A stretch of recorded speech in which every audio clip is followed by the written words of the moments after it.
Do you want to know what's going to happen to property in 2025? Well, in this show, we're going to give Dr. Nicola Powell from Domain's forecasts for each state, capital cities, and also apartments and houses. Hey, welcome to another episode of the Michael Yardney podcast, where we help investors gain clarity amongst the confusion of the many mixed messages regarding property, to help you develop the financial freedom you're looking for.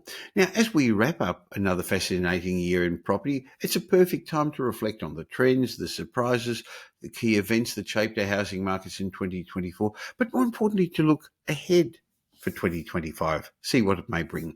And joining me today is Dr. Nicola Powell, Chief of Research and Economics at Domain. Together, we're going to unpack the major shifts that we've seen this year, explore her end-of-year report and forecast for 2025 and what they're going to mean for investors and homeowners. So at the end of today's show, you should have some more clarity of what lies ahead, including some forecasts that in the past have been very accurate. So let's get started and see what lies in store. Welcome to the Michael Yardney podcast, where twice each week you will learn a number of new ideas regarding success, property investment and money in around 30 minutes. Our show is brought to you by Metropole, who specialise in helping you grow, protect and pass on your wealth through strategic property and wealth advice. Now here's your host, Michael Yardney, Australia's authority in wealth creation through property, who has been voted one of Australia's top 50 most influential thought leaders. Hi, Nicola. Hi, Michael. Now, Nicola, 2024 has been quite a year in property, hasn't it? From interest rates remaining higher for longer than most of us would have liked, to strong population growth, continued supply issues. The market's thrown us challenges and opportunities. But before we dive into the specifics, how have you seen the year unfold from your perspective at Domain? I think it's been a very interesting year to navigate, whether you're a buyer, you're a seller, owner, occupier, first-time buyer, or an investor. And I think, as we sit here, and this is one of my favourite podcasts to do at the end of the year, where we have a good chat around what has actually happened. And when I look back, it has been full of economic turmoil. And when you think about that in the backdrop of how our housing market performed particularly well. I mean, when you think about the relentless cost of living pressures, the fact that we had a cash rate higher for longer, our housing market showed remarkable adaptability and strength. And we've certainly ending the year with a multi-speed market across our major capital cities. But you and I know that having that multi-speed market is often something that does show up across Australia's housing market. But I think about how buyers and sellers may have approached 2024, because it was meant to be the year that the cash rate was going to be reduced, and it didn't happen. And when you think about the last 11 months of 2024, the narrative around the cash rate has changed many times. There was a couple of points of time where rates were going to go higher, then they were going to go down, and they were going to go higher again. That's very confusing, isn't it? It creates a mass amount of uncertainty for buyers and sellers. And I think as we come to the end of the year, what's happened is the higher for longer, I think, is now really impacting people's decisions to buy and sell property. And they're delaying, they're pausing, and they're waiting for certainty that rates will be reduced. And we're ending the year actually with higher stock across most of our capital cities, which is taking a little bit of momentum out of price growth now. Well, we had this chat 12 months ago, and there were plenty of predictions about the way the market was heading. And interestingly, looking back at what we discussed, you were one of the ones who got much of it right. But were there any particular surprises or unexpected outcomes that stood out for you, Nicola? I think the major surprise was probably, and it is that economic one, it was the cash rate and the fact that inflation remained sticky, that services inflation remained sticky. I mean, we all got it wrong, really, all of us, around picking that interest rates were going to be cut, and they didn't. I think that's the biggest surprise, and that's what's really shaped some of the outcomes that we've seen this year. But, some of the other aspects that we picked when we had this chat in 2023 was 2024 was going to be a better year for the rental market. And we have seen that. We've seen a slowdown in rental growth. and even the vacancy rates are now improving. We predicted that prices were going to rise, and that largely has happened across all of our capital cities. The only one that was sluggish, and we did pick this, we estimated, or forecast, I should say, more modest growth coming out of Melbourne, and that's exactly what we saw over this year. I think one of my surprises was how poorly Melbourne performed. We agreed there was going to be a fragmented market, and interestingly, that's normal. The experience we had in 2021 when interest rates were so low and every property sold, every property did well wherever it was, even on a main road and a main corner, that was unusual. So the fact that some markets do better than others, that's the way the market works. But really, Melbourne has continued to underperform. And there's been lots of excuses made for it. Some of them said it's still the harsh COVID lockdowns that were imposed in Melbourne. That was a long time ago now. Others say it was the rules against property investors, the Victorian government's land taxes and significant tenancy regulations. I guess that it does affect that group of investors who left the market. Obligations for landlords made it a bit harder. I think Melbourne businesses lost confidence. There was lots of little things, not one in particular, that seemed to affect the Melbourne property market, Nicola. I think there was a few dynamics going on. The investment participation was definitely one of them, and the changes in taxation impacting investors. And when you look at the number of home loans being financed as a proportion for first home buyers, investors and owner-occupiers, when you compare all the states and territories, very interestingly, Victoria and the ACT has the weakest proportion of investment activity. Now, that may be due to investors steering away from Melbourne because of higher taxation, but it also is probably due to the fact that we haven't seen capital growth really in Melbourne, and you and I both know that investors chase those capital gains. Supply has been also much better in Melbourne, and when you look historically, Melbourne's been much better at providing particularly higher density homes. I have found this very interesting, though. We do in our end of year wrap the keywords, so the top keywords that buyers are using when they're searching for properties. Melbourne was absolutely fascinating because the word that came out at number 2 was Art Deco, and also heritage was the 8th top searched keyword for Melbourne. You and I both know that if you are searching for Art Deco or heritage, you're a certain type of buyer. You're an established buyer, and you are likely to be an affluent buyer because we know those types of properties come with a price tag. But what we have seen is the popularity of these two words have increased quite rapidly. And I think, well, what does that tell us? If we've got affluent buyers in the market, I actually think it's showcasing that what we're seeing now is people are seeing it's an opportunity to purchase in Melbourne. Melbourne has underperformed for such a long period of time. And I think it's bringing out those higher end buyers to lock in their dream home, utilize these stagnant conditions to perhaps nab a bit of a bargain. Interestingly, Nicola, we've noticed a lot of interest in Melbourne with people looking to buy counter-cyclically. Investors are getting back into the market, but also more affluent, as you said, homeowners are looking to buy for themselves or help their kids with the bank of mum and dad, because there's still a lot of equity in the Melbourne market, even though it hasn't grown much over the last little while. People who owned their properties for a while, and even since COVID, have still got equity there. So they're looking to move before the market turns. But you've done a lot of research. Domain gets access to what people look for. What are the other common search terms? Are there any trends or changes you've noticed in general when people go to Domain to look for a property?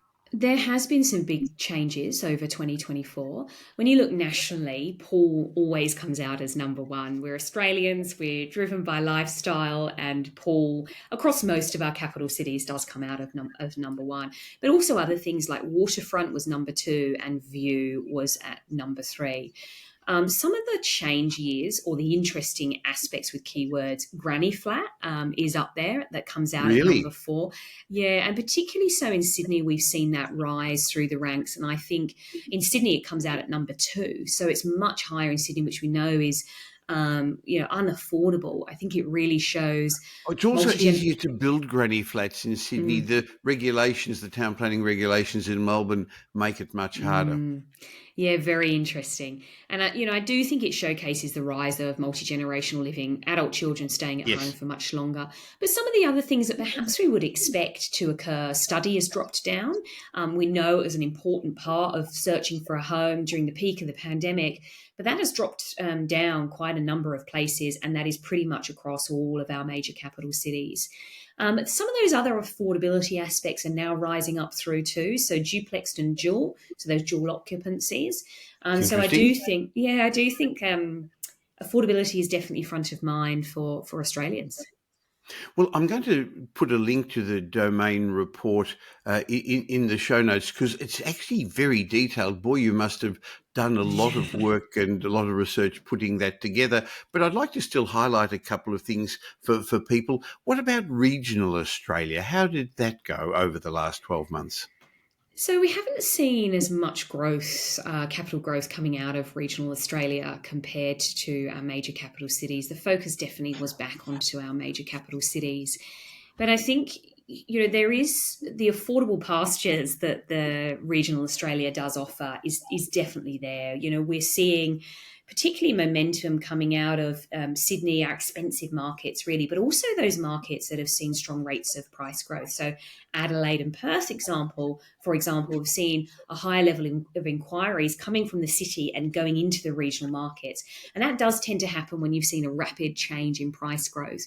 But when you even have a look at the keywords, I mean, it will be all the types of stuff you would think that buyers are seeking. It's the reasons why people do those tree and sea change moves. Waterfront is number one, pool is number two, then you've got view, beach, river, water view. And what I love about regional Australia, even shed makes it into the top 10 keywords that buyers are looking for.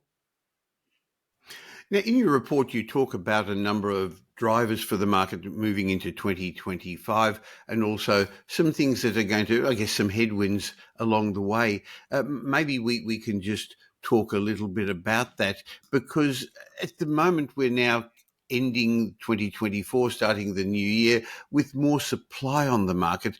And that's actually brought out the property pessimists again, the chicken littles saying the sky is going to fall because of all these properties.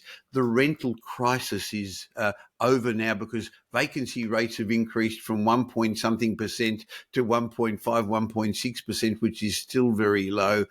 One large commentator is saying this is the end of the cycle. I'd like to get your thoughts on that because I can see that the market's slowing.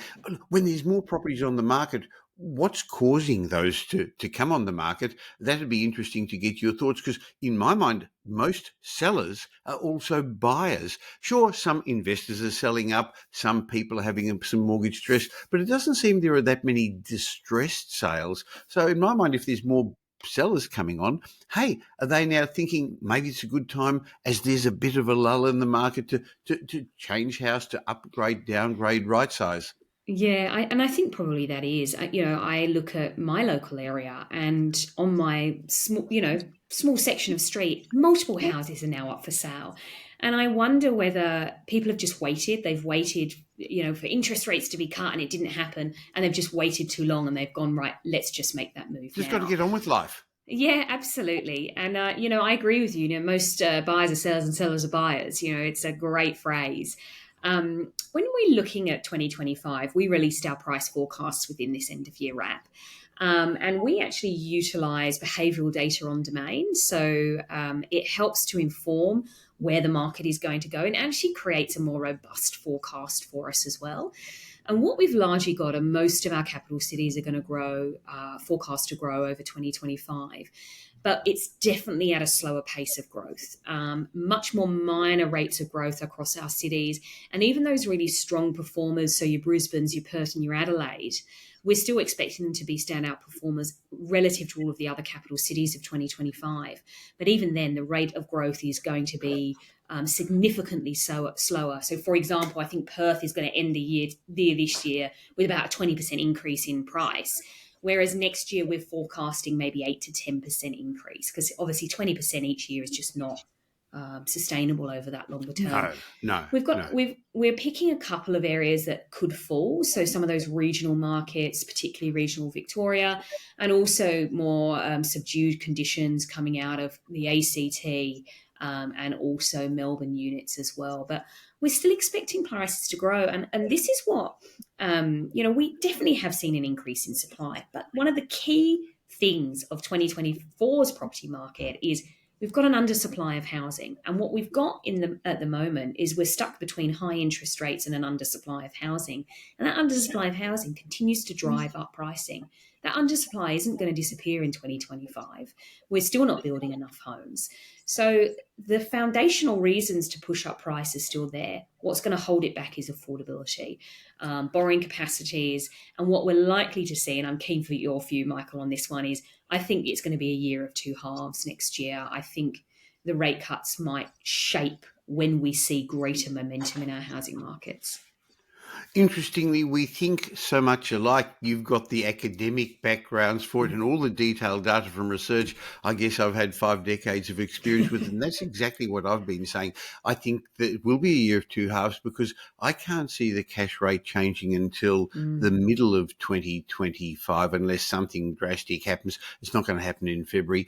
And once that happens, then first of all, affordability will increase. Secondly, confidence will resume as well. And with the large number of people still coming to Australia, despite the government saying we're going to decrease immigration, and with the undersupply of properties, I think prices are going to, and rents are going to continue increasing.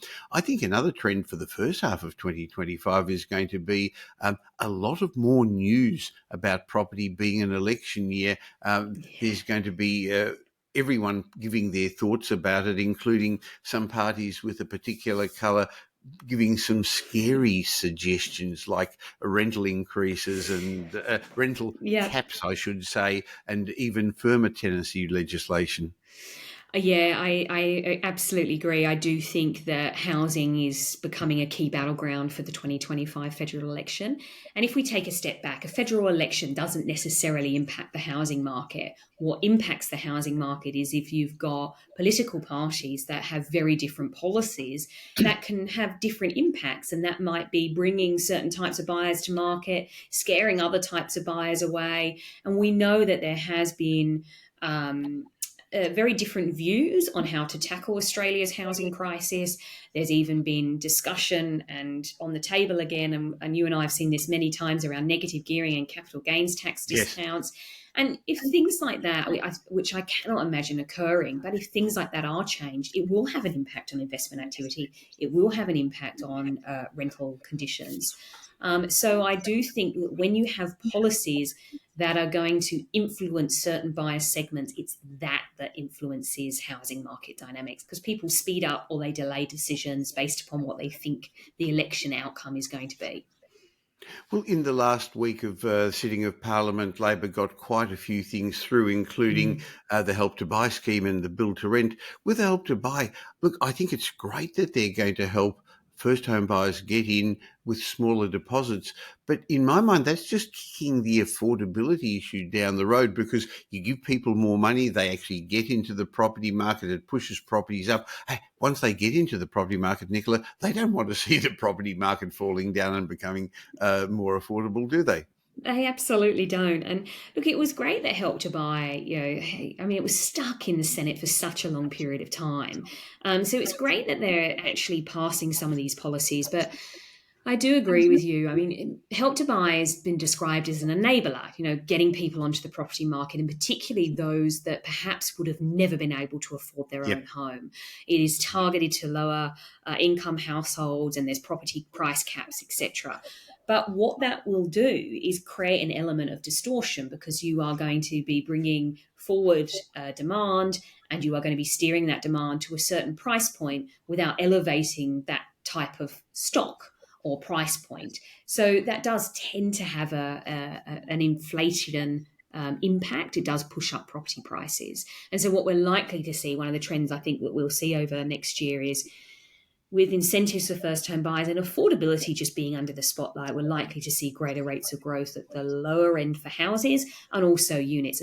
And actually, in some of our forecasts, we are picking that some markets are going to see units outperform houses. And we both know that historically, houses are the ones that tend to see greater rates of capital growth. But for example, we're picking that Brisbane is going to have a unit market that outperforms houses. Well, it has over the last little while too. And that's really interesting. Just go back a couple of years when there was such an oversupply of units in Brisbane and people said, oh, people don't want to live in apartments in Brisbane. It's not like Sydney and Melbourne. They've got different lifestyle. So the cycle and the market moves on. So one of the policies we spoke about was the Help to Buy.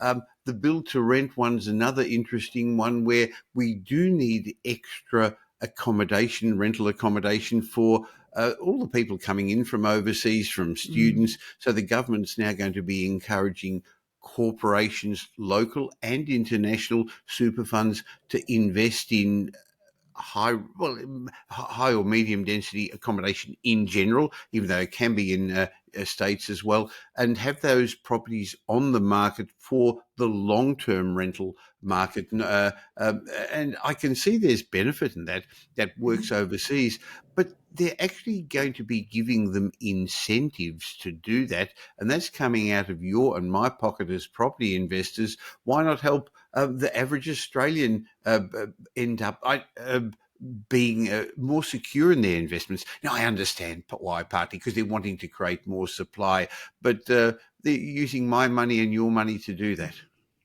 Yeah, that kind of kickback approach. And look, build to rent. I am a supporter of build to rent, as you mentioned, you are too. And it is very much in its infancy in Australia. And I suppose what they're trying to do is create the right tax incentives to ensure that we have the level of investment that's needed to kick start. I mean, It's already in Australia, but really kind of ignite the build to rent. It's part of the solution, I think, for the housing crisis, but very much in its infancy. You've got I think it's about 12% of the US housing stock is built to rent. In the UK, I think it's about 6-7%. In here, it's like 1 or 2%. It's a very small pool of our overall housing stock. And I'm really interested to see how the build to rent sector actually does change the rental market and providing actually people with a bit more security, because I've always been of the view that we do need to be providing longer term rentals, because there are some of our population that will be renting, lifelong renters, and they want that security. They want to feel like it's their own home. Well, tenants aren't always tenants because they're poor or can't afford to buy a property. They're tenants because of where they are in their life change. Maybe they've just come to Australia. Maybe they've moved to a new state. Maybe they've just left home. Maybe they just got divorced or whatever. So we do need to provide good rental accommodation. And I can see the build to rent new sector providing that. It in general will provide good accommodation, but it's unlikely to provide affordable accommodation just because it's going to be positioned, where land's expensive, and also just the way construction of high-rise and medium density apartments is just so much more expensive than single-story units. It is more expensive, and this is the thing with build to rent. They actually tend to be a little bit more higher quality too, so they do come at a premium rent. But research also shows that it doesn't matter the price point. Even if you're providing premium properties or mid to premium properties, what that does is it creates that kind of domino effect where people kind of move up the chain. So it does overall help to create supply and hopefully reduce rents or at least stabilise rents. Well, considering that many Australians are going to be tenants for long periods of time, maybe all their life, I see that as a good idea. Now, in your report, which was not political, you actually did also suggest some positive policies that could influence our housing markets. Any suggestions for the politicians, Nicola? Oh, I think one of the things that we should be looking at is embracing density. I've said this line so many times over the years, but we live in some of the least dense cities in the world. And we do need to be brave in policy setting. We do need to break down red tape. We do need to encourage investment in building more residential homes. And we're quite unusual in Australia because government doesn't actually build the homes. They rely on the private sector to actually to develop and actually provide this supply. So we need the right policies in place to make projects feasible is number one. It is very costly. And when you think about the tax of 30 to 40% of tax is added to the cost of a new home. We should be thinking about tax efficiencies. How do we reduce the costs? But also embracing density. So we've seen it over 2024. We've started to see upsizing of certain locations, particularly around infrastructure. But we know that urban infill is much, much cheaper than urban sprawl, and particularly a city like Sydney, which is very, very contained geographically. It's hard to continue to sprawl like Melbourne is very great at doing. Interesting how some cities are restricted geographically, like Sydney. When only yesterday I was speaking to our mutual friend Simon Kirstenmacher, who said Melbourne can spread all the way west to Adelaide if it really, really wants to. It probably He's got could. a nice turn of phrase. One of the other trends you suggested to watch out in 2025 is green is not going away. So we do an annual sustainability and property report, and this is something that's actually quite unique to Domain. So we use our behavioural data, we use our keyword data, and green, I think, is becoming much more front of mind for Australians when they are on their home hunting journey for a couple of reasons. Not only about reducing our carbon footprint, but also about bills and reducing the cost of living. I think we're all feeling it. The cost of running a home is astronomical. The price point has changed so much, and people are looking for those sustainable elements in a home, or even retrofitting after they've purchased, whether it's solar panels or a water tank. And I think that efficiency of a home is very important for buyers and is gaining popularity. And what we have found is that green homes, they sell quicker, and they sell at a price premium as well. So not only, it's double win, not only are you saving, while you're living in that home in terms of the energy costs of running that property, when you do go to sell, you do tend to get a premium price for that property as well.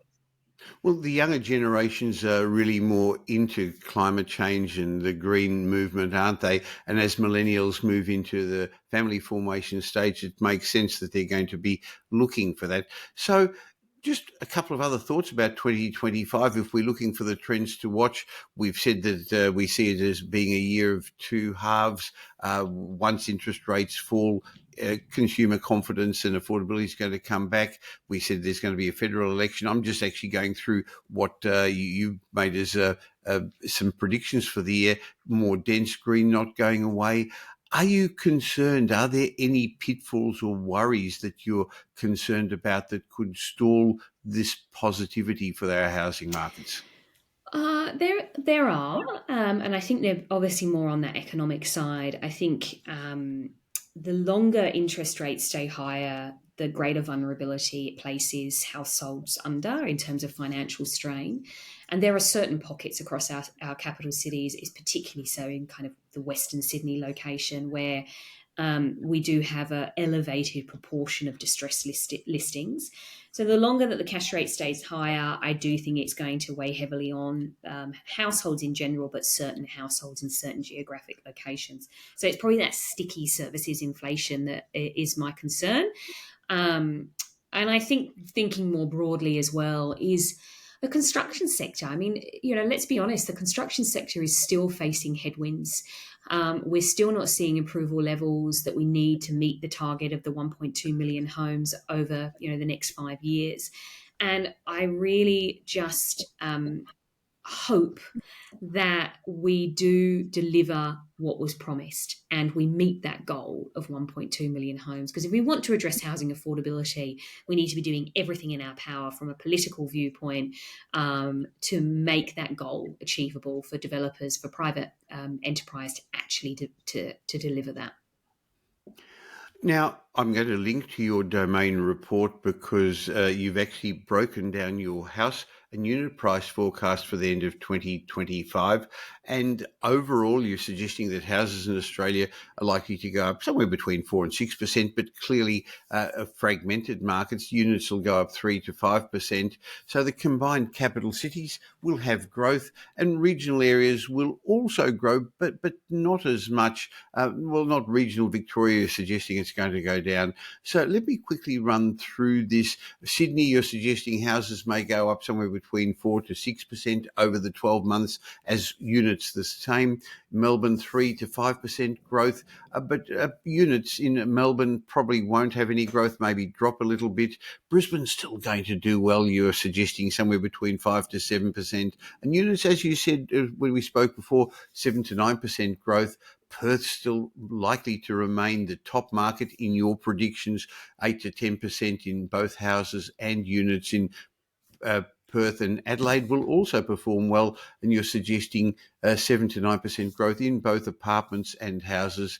Canberra, the housing market should do well, 3 to 5% in Domain's predictions, but apartments in units in Canberra won't do as well. I will leave a link in the show notes, but I guess their averages, what that means is one can always outperform the averages as an investor. And as a homeowner, you should feel confident that even if the market falls, there's no crash in sight, is there? Not with the underlying fundamentals, Nicola. No, we're not expecting. There'll be some pockets of weakness, as you mentioned, but we're not expecting that broad-based fall. When we look historically over the last 30 odd years of pricing, when we do see a market fall, it's very short normally, and we tend to find that the upswings are stronger and longer than the downturns. I think there will be weakness. I think that weakness will be in that first half, and it's likely to be more evident in Sydney. We've already got some weakness in those premium locations of Sydney. But I also think when you do get a fragmented market, opportunity is created. I think it's having the right advice, knowing the right areas, and having that lens of when you are making your purchase that it is a longer term investment. I think that we need to get less caught up with the short term volatility of property price cycles and just focus on the long game that property is. I think the other thing that one should remember is that even though a lot of people are suffering, we're not suggesting that there aren't tough times out there with a per capita recession. Now, again, the latest GDP figures have confirmed that's gone on a long time. So the average household is suffering. Still, a lot of Australians have got cash, have got equity in their homes, have got multiple streams of income, including business income, shares, superannuation. And for that reason, those more equity-rich investors and homeowners are going to probably drive the market initially. But that always happens when a new phase of the cycle goes on. So this is just another stage of the cycle. Perth, Adelaide, Brisbane have been strong for close to 4 years. Cycles don't go on for much longer than that, do they? In fact, that's quite long.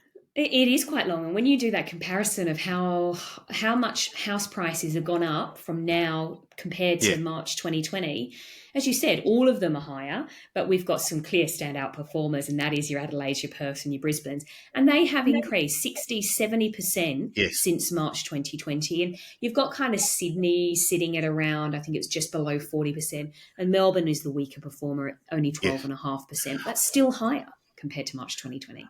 I haven't seen a divergence from the Melbourne to the other markets as strong as this or as big as this since the early 90s, when we had the recession we had to have. And there used to be a joke in Victoria, the last person to leave Victoria turned the lights out. And then we had a change of government, consumer confidence came back, and the market picked up. So I can see a window of opportunity for well-located properties. But for people who have a longer time frame, I agree with you that if you bought in Melbourne today, you'd actually in 6 months, 12 months time see more growth, have seen more growth if you bought in other states. But the catch up, the reversion to the mean is likely to occur again because you're buying with intrinsic value substantially below replacement cost. Nicola, if I could ask you to sum up 2024 in one word in the property market, or one sentence, I should say, what would you say? I think resilience. It's shown remarkable resilience in the backdrop of the economic turmoil that we've seen. So, yeah, resilience would be my word. Well, I think that is a really good way of finishing off our end of year chat. Nicola, I always enjoy our chats and I look forward to getting the next domain reports and sharing those with our audience with you, and we share them on Property Update. I'll leave a link to this in the show notes. Thank you very much for your time and your wisdom. And we'll be talking beforehand, but let's have a chat in 12 months' time to see how many of these predictions were right. Let's do that, Michael. And thanks for having us on this year. It's been an absolute pleasure.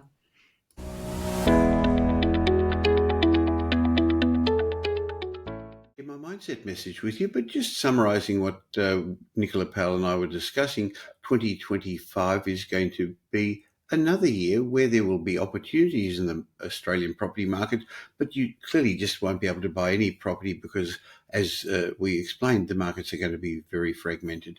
But as we're beginning to enter a new year, just look back at 2024 and how well did the year work out for you? Are you 100% satisfied where 2024 took you? Did it bring you closer to your property investment goals, your financial freedom goals? Maybe the bank's lending policies made life difficult for you. Maybe you were struggling to make some sense of all the conflicting messages in the media. Or maybe you weren't sure if the timing was right. But no matter where 2024 took you, if you're a home buyer or a property investor, what are you going to do differently in 2025? Because you are going to have to do things differently if you want to take advantage of this next stage of the market. Remember, Dr. Powell and I both thought it's going to be a two-stage market, opportunities in the first half of the year and then taking off in the second half of the year. So why not get all your ducks in a row and get set up by having a complimentary wealth discovery chat with one of the wealth strategists at Metropole? Just go to metropole.com.au and we'll be in contact with you to explore your options to find out what's going on. Remember, we're much, much more than the buyer's agent. We help our clients safely grow into generational wealth and outperform the markets. We're big enough to tip the scales in your favour, but still small enough to care, so that whether you're just getting started or wanting to grow your existing portfolio, our team can help you with time-tested strategies that I've fine-tuned over 5 decades and we've been helping clients with for over 26 years. We've got a proven track record, so metropole.com.au. Now here's Michael's mindset message. Remember, a change in your thinking will lead to a change in your life. My mindset message today is to let yourself let go. Yes, let go. You've already failed at being perfect. The harder you try, the more you beat yourself up about the inevitable falling short in all sorts of tasks and areas in your life. So stop trying to be everything you're not and start being everything you really are. Just show up a bit better than you were yesterday. You see, if everything's a priority, nothing is. Boy, I remember a number of years ago, I had an employee, one of the team members at Metropole, where everything was urgent, everything was important. And obviously, if everything's important, nothing's that important. But he always felt he wasn't achieving what he wanted because he didn't have time to do everything. And you don't have time to do everything, but you always have time for the most important things. So at the beginning of each day, I suggest you write down a list of your 5 most important tasks. That will help you prioritize your day. And then I'd suggest you go ugly early. Your prefrontal cortex in your brain, the executive function part of the brain, is like a battery that gets drained as the day goes on. For most people, mornings when your brain is charged and ready to make the tough decisions that require lots of brain power. So have the crucial conversations first. I think it was Brian Tracy who wrote a book saying, eat that frog. You've got to eat the frog first, get it out of the way first thing in the day, and then the rest of the day is better. The more you tell yourself that you've got all the time you need, the more likely it is that you're going to give yourself that extra time. And one day you'll wake up and realize you should have actually started 10 years ago.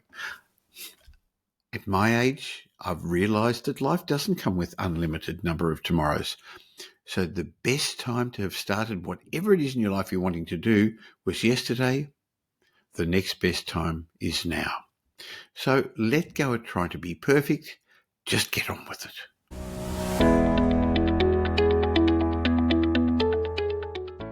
Thank you for spending the last little while with me. I hope you got some benefit from this show. But before you move on to the next podcast you're going to listen to, let me remind you I have another show that I produce once a week with leading demographer Simon Kirstenmacher. We call that Demographics Decoded, where Simon and I unveil the trends that are going to shape your future. In my mind, this is a must-listen to podcast for anyone interested in property investment, but also for business people and entrepreneurs. So if you don't currently subscribe to Demographics Decoded, just please stop for a second and subscribe on your podcast app where you're listening to this, or on YouTube. And of course, if you don't subscribe to this show, the Michael Yardney podcast, why not click the link that says follow or subscribe wherever you're listening right now. So twice a week, you're going to get benefit from my guests and me. Oh, and I'd like to ask you a little favour, please. If you did enjoy today's show and you know somebody who would also benefit, please tell them about the Michael Yardney podcast and Demographics Decoded. There's a share button on every podcast app. On Apple Podcasts, there are 3 little buttons at the top of the player. Or just tell them about it. Just have a chat with them. Now, I hope you're going to be doing them a favour, and you're definitely going to be doing me a favour in my quest to help as many people as possible to become financially literate. And by the way, I've got a special bonus for you. As my way of saying thank you for subscribing, just go to podcastbonus.com.au. There'll be a link in the show notes, podcastbonus.com.au, where I've got a bunch of ebooks and reports. It's just my way of saying thank you for taking the time to listen. And remember, the information that we give you in this podcast is general information, not specific information about your personal circumstances, because we don't know about them. But if you do want specific information, you can always have a chat with my team at Metropole. Go to metropole.com.au. If you really want to learn more, you can always listen to the previous podcast, the many episodes we've already published. Just go back to the old episodes, which each have lessons about property investment, success, and money. Once again, thanks for listening to today's show. Thanks for listening to this episode of the Michael Yardney podcast, which was brought to you by Metropole, who help their clients grow, protect, and pass on their wealth through strategic property and wealth advice. If you like what you heard and don't already subscribe, you'll find us on iTunes or on your favourite Android app as the Michael Yardney podcast. Watch out for our next show, which comes to you twice a week, and you'll learn some new ideas about property investment, success, and money in around 30 minutes. To get more of Michael's thoughts, go across to www.propertyupdate.com.au and sign up for his daily morning briefing, and you'll hear from not only Michael, but a group of leading property success and money experts. And just a reminder that the information you heard in this show today is general educational advice and not specific investment advice, as we don't know your personal circumstances. If you're looking for specific advice, why not ask the team at Metropole to help you?